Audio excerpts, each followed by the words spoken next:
Hello guys, பிரிஞ்சால் சட்னி எப்படி செய்யுதுன்னு பார்க்கலாம். அதுக்கு ஃபஸ்ட்டு வந்து ஒரு கடாயில் 3 டேபிள் ஸ்பூன் எண்ணெய் சேர்த்துட்டு அதில் 1 டேபிள் ஸ்பூன் கடலைப்பருப்பு, 1 டேபிள் ஸ்பூன் உளுத்தம் பருப்பு, அப்புறமா வந்துட்டு கொஞ்சமாக ஜீரகம், கொஞ்சம் மிளகு, அப்புறம் கொஞ்சமாக வெந்தயம் சேர்த்து அதில் மிக்ஸ் பண்ணிவிட்டு கொஞ்ச நேரம் வதக்கினதுக்கப்புறமா 3 பச்சை மிளகா, 5 காஞ்ச மிளகா சேர்த்து நல்லா மிக்ஸ் பண்ணிக்கோங்க. காரத்துக்கு ஏற்ற மாதிரி நீங்கள் மாற்றிக்கலாம். அதை வதக்கி ஆற வச்சுடுங்க.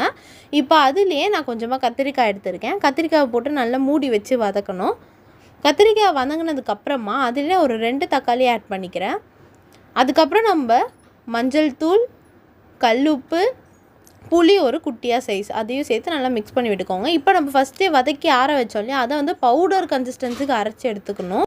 அந்த அரைச்ச பவுடரை இதிலே சேர்த்து வதக்கிட்டு நம்ம வந்து ஆற வச்சிடலாம். இதிலே கொஞ்சமாக கொத்தமல்லி சேர்த்துக்கணும்.